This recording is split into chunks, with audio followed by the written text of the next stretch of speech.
Assalamualaikum warahmatullahi wabarakatuh. Salam sejahtera untuk kita semua. Syukur kita ucapkan atas nikmat kesehatan dan keselamatan yang Tuhan berikan kepada kita semua.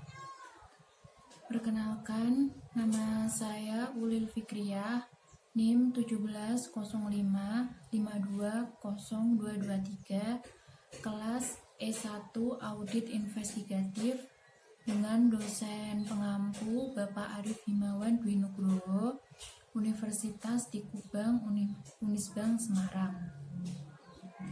Pada kesempatan kali ini, saya akan menyampaikan materi presentasi yang berjudul wawancara dan interogasi. Adapun pembahasan yang akan saya sampaikan antara lain, yang pertama, pengertian wawancara dan interogasi. Yang kedua yaitu teknik dasar wawancara. Yang ketiga, hal-hal yang dilakukan dalam wawancara. Yang keempat, perbedaan wawancara dan juga interogasi. Yang kelima, 3 tingkatan atau saluran yang digunakan dalam komunikasi dalam wawancara. Yang keenam, persiapan auditor investigatif sebelum melakukan wawancara. Yang ketujuh, pihak-pihak yang diwawancara. Yang kedelapan, ada karakteristik auditor investigatif. Yang kesembilan atau yang terakhir, ada langkah-langkah interogasi. Baiklah, kita mulai presentasi kali ini dari materi pengantar wawancara dan interogasi terlebih dahulu. Wawancara dan interogasi adalah bagian yang tidak terpisahkan dalam sebuah investigasi fraud. Seperti umumnya pelaksanaan investigasi, salah satu tantangan terberat dari wawancara dan interogasi adalah waktu. Seorang investigator yang baik itu harus mampu membuat jadwal dan juga urutan wawancara yang benar sebelum wawancara dilakukan, terutama untuk case-case atau kasus-kasus yang melibatkan karyawan, nasabah, ataupun pihak ketiga yang terkait dalam jumlah yang banyak. Banyak orang lebih menyukai proses wawancara secara lisan. Dilanjutkan pemberian pernyataan tertulis oleh yang dimintai keterangan dan ditutup dengan interogasi dalam bentuk pembuatan BAP. Alasannya pun sederhana. Yang pertama yaitu untuk melihat konsistensi dari keterangan yang diberikan. Dan yang kedua, terdapat informasi yang kadang tidak tersampaikan dari setiap sesi tersebut. Sehingga informasi yang diberikan itu bisa saling melengkapi satu sama lain. Setelah dilakukan telaah, baru dimulai dengan audit investigatif. Itu tujuannya untuk mengumpulkan bukti-bukti atau informasi dalam rangka pembuktian atas kasus yang sedang terjadi. Informasi harus banyak-banyaknya dikumpulkan karena informasi merupakan nafas dan darahnya audit investigatif. Informasi tersebut diperoleh melalui pengumpulan bukti-bukti seperti pemeriksaan fisik, pemeriksaan dokumen, konfirmasi, prosedur analitis, perhitungan ulang, observasi, maupun tanya jawab. Semua bukti-bukti tersebut biasanya dikumpulkan terlebih dahulu sebelum dilakukan wawancara. Karena kalau bukti-bukti tersebut belum lengkap, auditor investigatif belum mempunyai bekal yang cukup mengenai fakta atau informasi yang banyak mengenai permasalahan-permasalahan atau kasus-kasus tersebut, sehingga sulit untuk dilanjutkan dengan wawancara. Lalu setelah auditor investigatif mengetahui banyak fakta dan juga informasi-informasi melalui bukti-bukti yang telah diperoleh sebelumnya, maka tahap berikutnya adalah proses wawancara dalam rangka meyakinkan bukti-bukti yang telah diperoleh itu sudah betul-betul bukti audit yang kompeten dan bisa digunakan sebagai dasar penyusunan laporan hasil audit investigatif. Untuk memperdalam hasil wawancara biasanya diajukan dengan interogasi.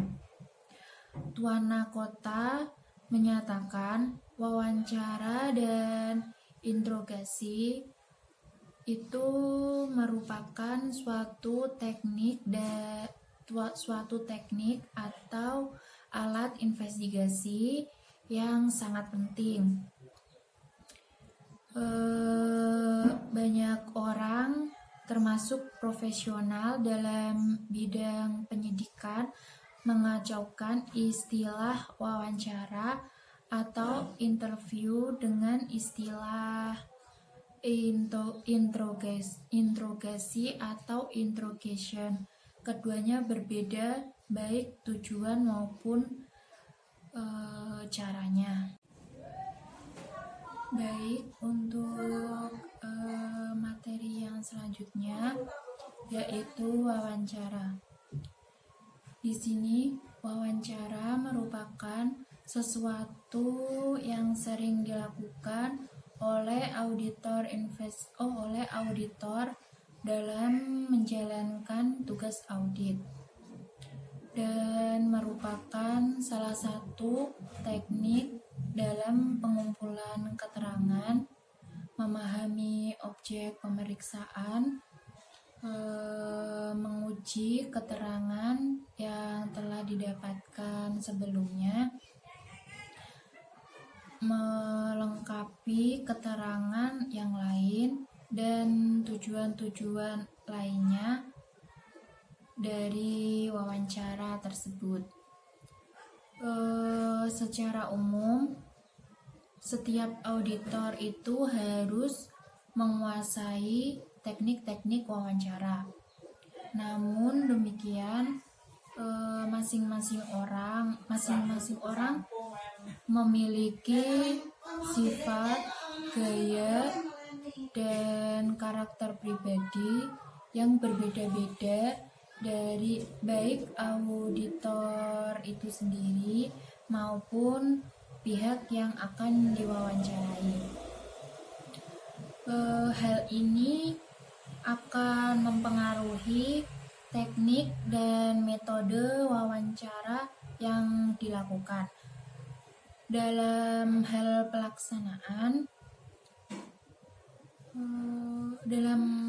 pelaksanaan wawancara dapat dilakukan di awal atau pada saat audit berlangsung maupun pada akhir audit, sangat tergantung dari kondisi dan situasi audit serta tujuan dilakukannya wawancara tersebut.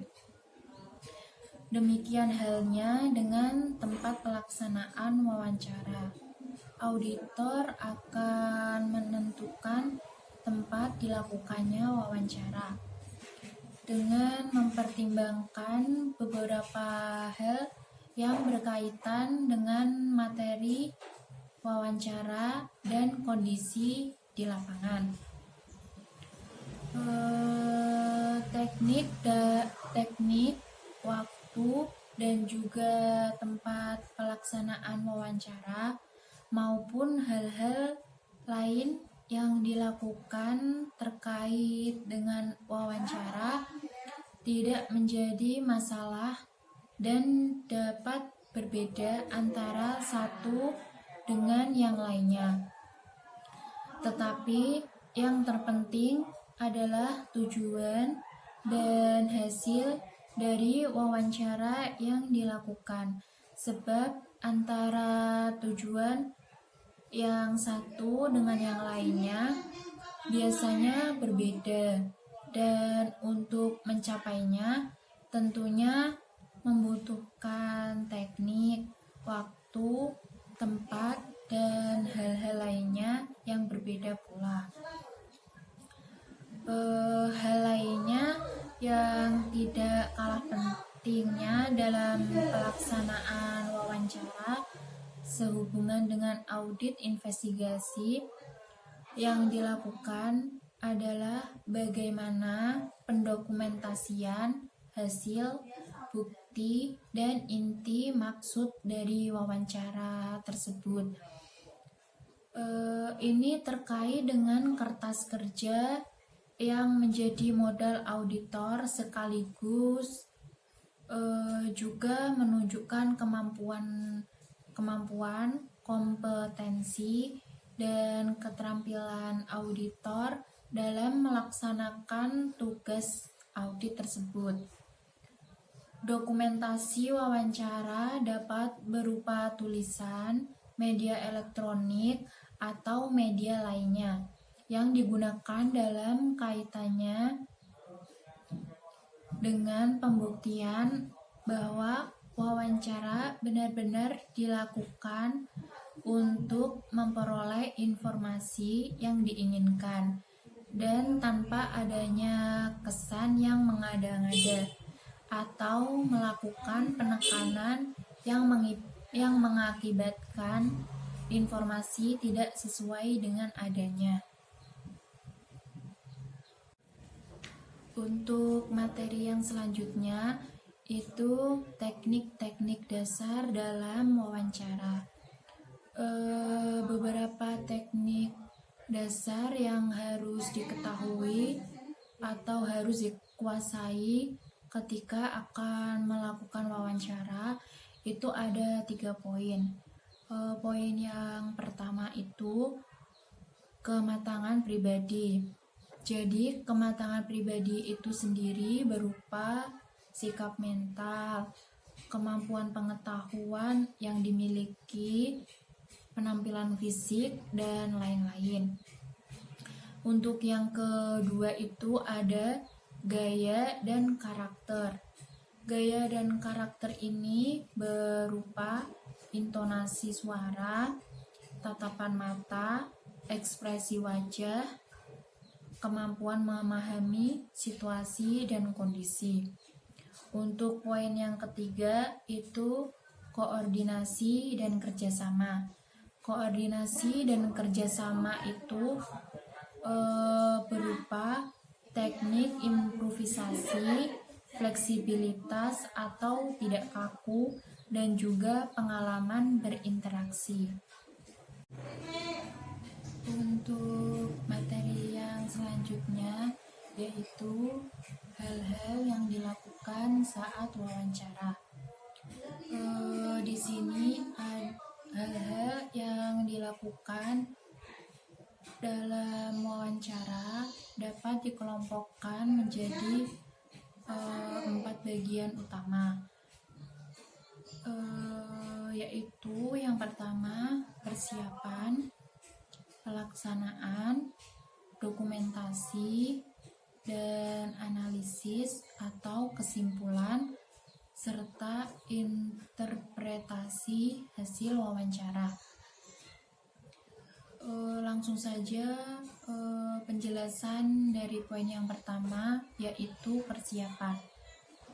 Sebelum melakukan wawancara, apakah akan dilakukan di awal penugasan atau pada saat sedang berlangsungnya audit maupun pada akhir audit?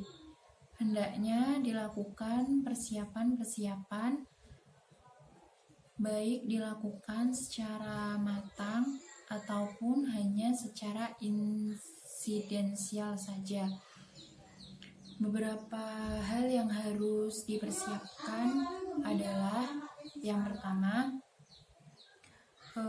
pemahaman akan tujuan dilakukannya wawancara. Yang kedua, penguasaan terhadap materi yang akan ditanyakan dalam wawancara. Yang ketiga, ada alat dan bahan penunjang pelaksanaan wawancara. Selanjutnya, poin yang kedua, pelaksanaan.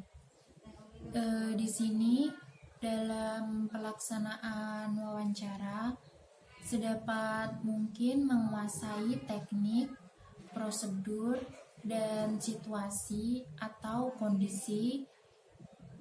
Tidak menutup kemungkinan bahwa wawancara dilakukan tanpa prosedur yang baku, ataupun ada hal-hal yang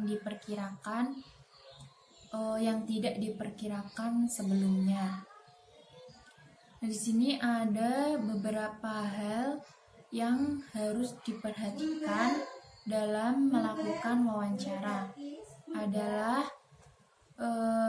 fokus pada materi wawancara, meskipun sesekali mengalihkan ataupun menyegarkan kembali, sehingga pihak yang diwawancara tidak merasa tertekan atau terpaksa untuk memberikan informasi atau tidak memberi informasi. Selanjutnya, kesiapan untuk membuat pertanyaan. Kesiapan untuk membuat pertanyaan yang runtut dan tetap berkaitan dengan materi atau respon terhadap jawaban pihak yang diwawancarai. Di sini pentingnya improvisasi dan juga kemampuan mendengarkan yang baik sangat dibutuhkan, meskipun kendali wawancara tetap berada pada auditor.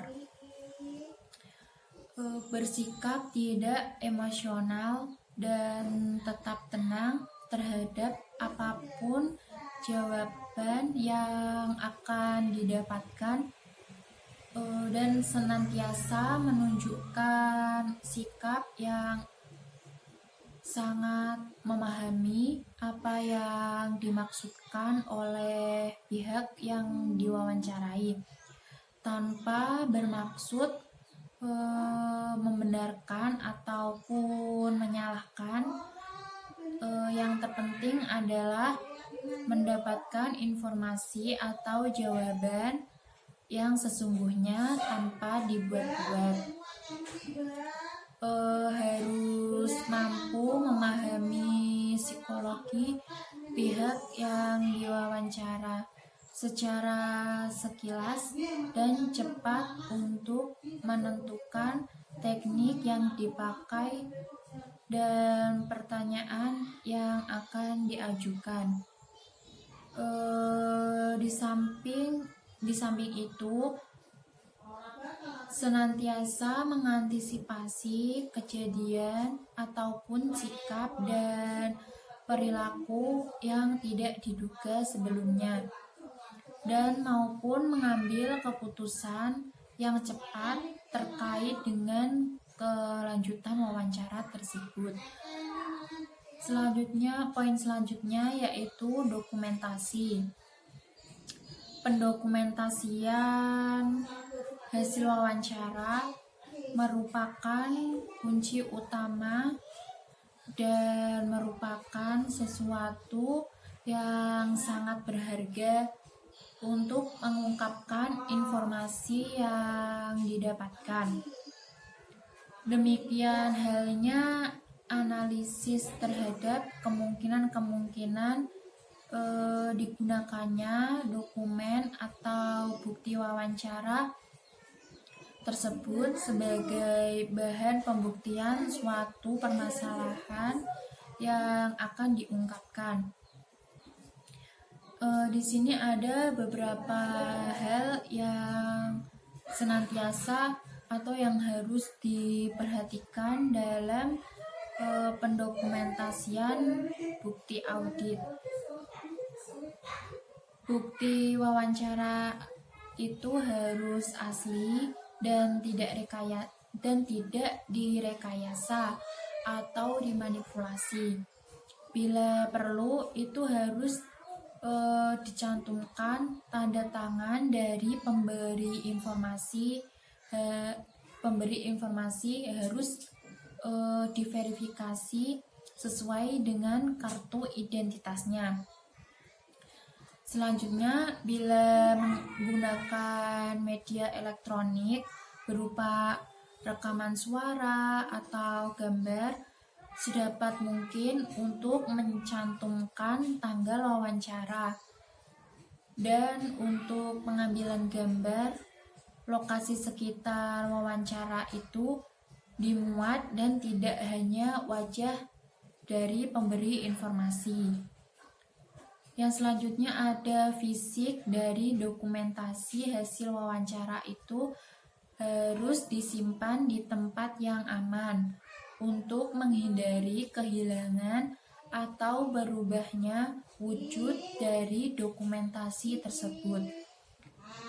Untuk poin yang selanjutnya atau yang terakhir ada analisis atau simpulan dan interpretasi hasil wawancara.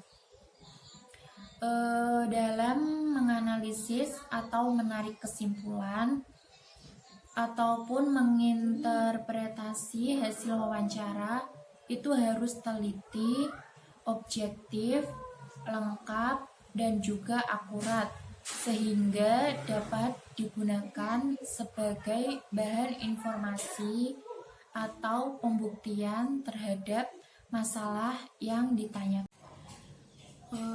Untuk materi yang selanjutnya atau pembahasan yang selanjutnya yaitu perbedaan antara wawancara dan interogasi. Di sini yang pertama yaitu wawancara. Wawancara itu bersifat netral dan juga tidak menuduh. Yang kedua, tujuan dari wawancara yaitu untuk mengumpulkan informasi. Yang ketiga, wawancara biasanya dilakukan pada awal investigasi. Yang keempat, wawancara bisa dilakukan dalam berbagai lingkungan ataupun suasana. Yang kelima, wawancara bersifat cair dan tidak terstruktur. Yang keenam, wawancara itu untuk mencatat hasil wawancara dari awal sampai akhir. Yang selanjutnya yaitu interogasi. Di sini interogasi itu yang pertama bersifat menuduh. Yang kedua, interogasi teknik membuat pertanyaan atau bukan pertanyaan. Yang ketiga, tujuan dari interogasi yaitu mengetahui yang sebenarnya, apa yang sebenarnya terjadi, siapa yang melakukan, dan berapa jumlah atau nilai fraud. Yang keempat, dilakukan pada lingkungan yang terkontrol dan tidak di sembarang tempat. Yang kelima, hanya dilakukan pada saat investigator mempunyai keyakinan yang memadai mengenai kesalahan seseorang. Pembahasan yang selanjutnya yaitu 3 tingkat atau saluran yang digunakan untuk komunikasi dalam wawancara. Di sini dalam wawancara terdapat tiga tingkat atau saluran yang digunakan untuk komunikasi. Yang pertama ada verbal channel. Di sini verbal channel adalah ucapan atau perkataan yang keluar dari mulut orang yang diwawancarai. Pilihan kata dan susunan kata-kata yang dipergunakan untuk mengirimkan pesan. Dalam metode ini dinyatakan bahwa orang yang berbohong itu akan cemas karena takut kebohongannya itu terungkap atau verbal behavior. Yang kedua itu ada paralinguistic channel. Paralinguistic channel itu adalah ciri-ciri perkataan di luar apa yang diucapkan oleh orang yang diwawancarai. Maksudnya adalah ucapan yang makna sesungguhnya itu berbeda dari apa yang keluar dari mulutnya atau paralinguistic behavior. Yang ketiga atau yang terakhir itu ada non-verbal channel. Non-verbal channel itu adalah merupakan sikap tubuh, gerak tangan, dan mimik wajah orang yang diwawancarai.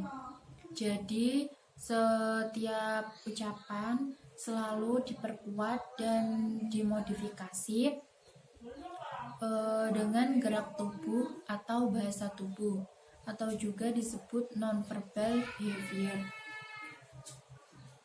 Jadi ketiga saluran atau metode tersebut semuanya digunakan untuk mengetahui adanya kebohongan. Materi yang selanjutnya ada persiapan-persiapan yang harus dilakukan auditor investigatif. Jadi untuk keberhasilan dalam wawancara, persiapan yang harus dilakukan oleh auditor investigatif itu antara lain yang pertama, auditor investigatif itu harus mempelajari berkas kasus atau permasalahan dan dokumen untuk memastikan adanya informasi penting yang belum diperoleh. Yang kedua, menetapkan tujuan informasi yang akan digali dalam wawancara. Yang ketiga itu ada mempelajari informasi apa saja yang dapat diperoleh dari calon responden yang akan diwawancarai. Untuk yang keempat ada mempersiapkan catatan yang berisi poin-poin yang akan ditanyakan agar informasi yang akan digali itu tidak terlewatkan oleh auditor. Yang kelima atau yang terakhir itu ada mempersiapkan tempat untuk wawancara. Untuk materi yang selanjutnya itu ada karakteristik dari auditor investigatif.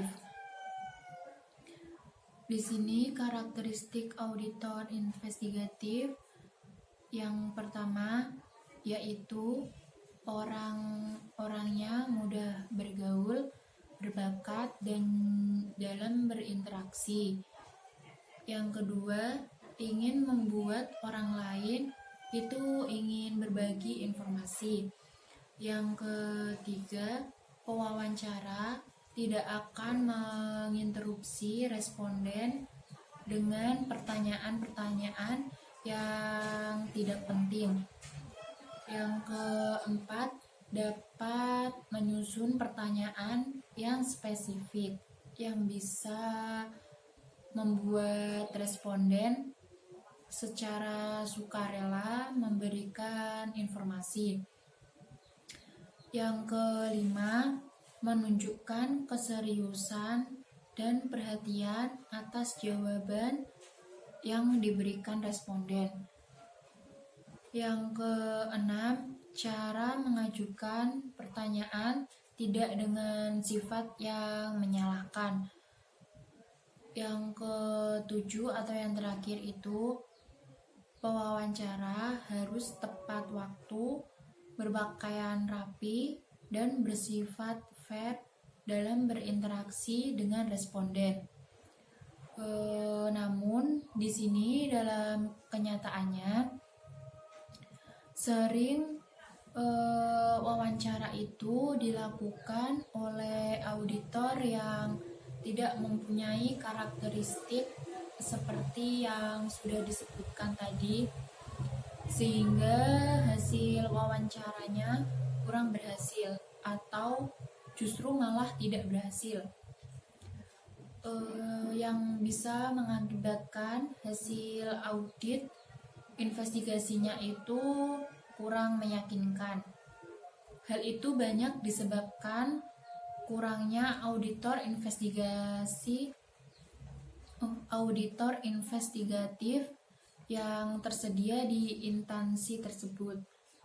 Selain kriteria tersebut yang sudah saya sampaikan tadi, auditor investigatif dalam melaksanakan auditnya harus selalu dilandasi dengan sikap mental dan independensi serta integritas yang tinggi untuk menghindarkan adanya penyimpangan yang dilakukan oleh auditor, misalnya adanya penyuapan. Yang selanjutnya, materi atau pembahasan yang selanjutnya yaitu pihak-pihak yang diwawancarai dalam audit investigatif. Pihak-pihak yang diwawancarai dalam audit investigatif ada 4, yaitu yang pertama saksi pihak ketiga yang netral atau neutral third party witness. Yang kedua ada saksi yang dapat membenarkan atau corroborative witness. Yang ketiga ada pihak yang diduga ikut terlibat atau co-conspirators. Yang keempat ada pihak yang diduga melakukan penyimpangan, subjek atau target. Lalu sebagai contohnya itu misalnya auditor investigatif akan melakukan wawancara dengan pihak yang diduga terlibat atau target, yaitu pejabat pembuat komitmen atau PKK untuk kegiatan pengadaan barang dan jasa suatu instansi pemerintah. Berdasarkan data yang sudah tersedia, auditor pertama kali akan menanyakan kepada pihak yang netral Misalnya pada bagian kepegawaian yang tidak ada sangkut paut dengan kegiatan pengadaan barang dan jasa tersebut. Wawancara dengan bagian kepegawaian itu akan ditanyakan riwayat pekerjaan PPK, sanksi yang pernah diberikan, ataupun penghargaan yang pernah diberikan. Jadi, auditor sudah memperoleh riwayat pekerjaan yang dapat digunakan untuk wawancara ke tahap berikutnya.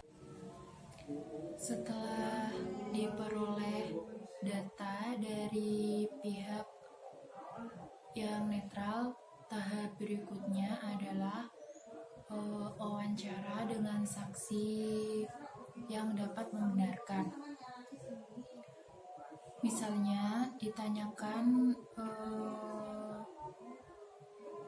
kepada atasan langsungnya atau bekas atasan langsungnya yang mengetahui betul mengenai PPK tersebut, sehingga auditor akan memperoleh informasi tentang PPK tersebut, apakah pernah kena sanksi kepegawaian atau belum, ataupun pernah berbuat curang. Selanjutnya, wawancara dilanjutkan kepada pihak yang ikut terlibat.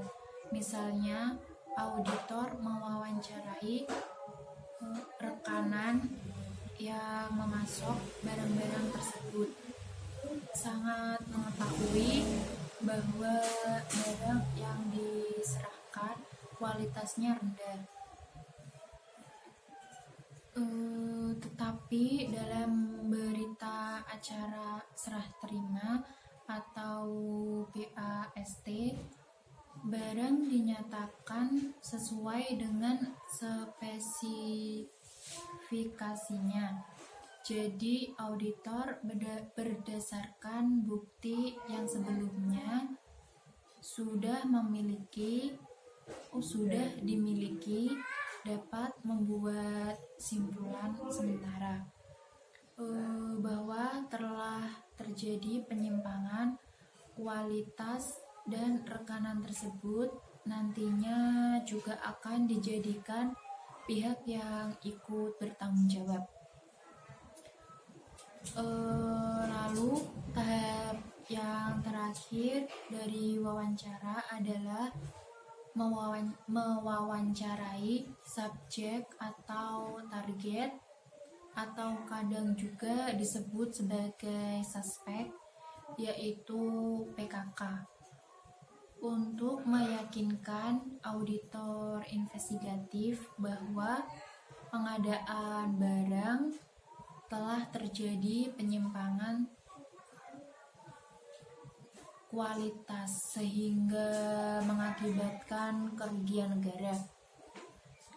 Dari hasil wawancara tersebut dan disertai bukti yang sudah diperoleh sebelumnya, misalnya kontrak, hasil pemeriksaan fisik, maka auditor dapat menyimpulkan bahwa telah terjadi penyimpangan kualitas dan merugikan keuangan negara, serta PPK tersebut dapat dinyatakan pihak yang diduga bertanggung jawab. Materi yang selanjutnya, interogasi. Di sini pengertian interogasi sendiri menurut Kamus Besar Bahasa Indonesia menyatakan interogasi adalah pertanyaan atau pemeriksaan terhadap seseorang melalui pertanyaan lisan yang bersistem. Yang selanjutnya ada pembahasan tentang langkah-langkah dari interogasi. Yang pertama yaitu direct positive confrontation. Pada awal interogasi, tersangka mengamati investigator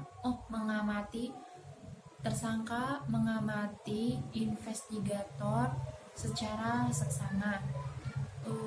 Ia menilai apakah investigator yakin bahwa ia bersalah. Tanpa keraguan sedikitpun, investigator menembakkan sangkaannya secara langsung atau direct dan mengkonfrontasi tersangka secara tegas atau positive confrontation. Yang kedua yaitu interrogation time. Di sini tersangka yang bersalah sudah membuat atau mencari pembenaran sebelum atau ketika ia melakukan kejahatan. Pertanyaan investigator yang berisi tema tertentu atau interrogation theme langsung ditangkap tersangka yang bersalah. Tema-tema itu bisa berupa keadaan keuangan terdesak manusia lain atau keadaan sebagai kambing hitam. Yang ketiga ada handling denial. Bagi investigator tidak mudah untuk mendapat pengakuan dari tersangka. Tersangka yang bersalah dan tidak bersalah akan memberikan penyangkalan atau denial. Yang keempat ada overcoming objection. Di sini overcoming objection dalam langkah ini investigator berupaya mengatasi benteng pertahanan kedua dari si tersangka tersebut. Benteng pertahanan pertamanya adalah penyangkalan denial. Benteng pertahanan keduanya adalah keberatan atau objection. Tersangka yang melihat kesia-siaan dalam upayanya menyangkal akan mengubah taktiknya dengan mengajukan keberatan. Yang kelima ada keep the suspect attention.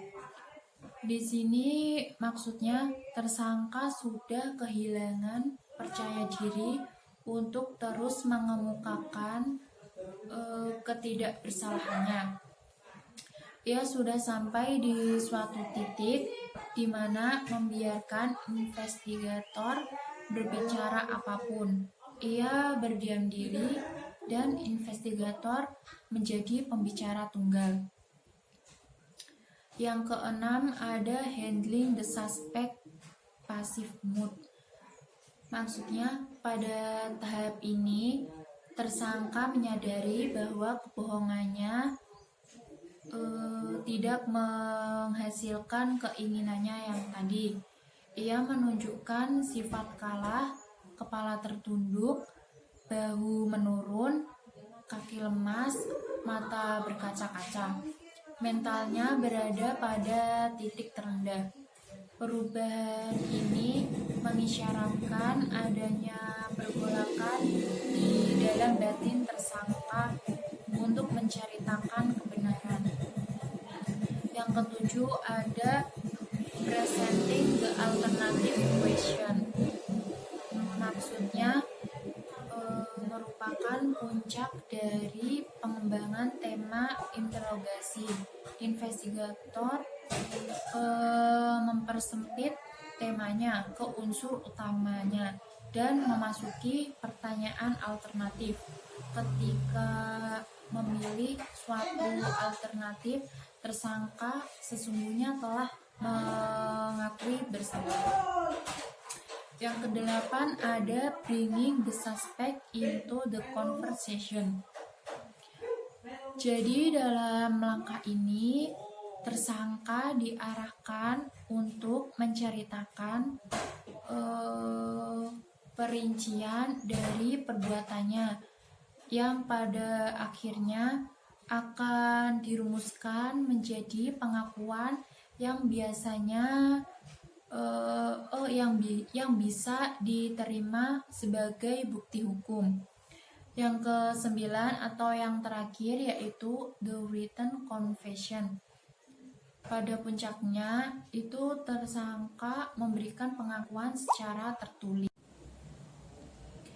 Sebelum saya mengakhiri presentasi kali ini, saya akan menyampaikan sedikit kata motivasi dari John Ruskin, yaitu penghargaan paling tinggi bagi seorang pekerja keras bukanlah apa yang dia peroleh dari pekerjaan itu, tapi seberapa berkembang ia dengan kerja kerasnya tersebut.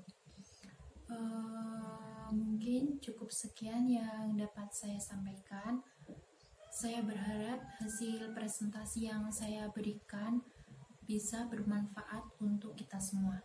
Apabila ada kekurangan dan kesalahan, saya meminta maaf. Wabillahi taufik wal hidayah. Wassalamualaikum warahmatullahi wabarakatuh.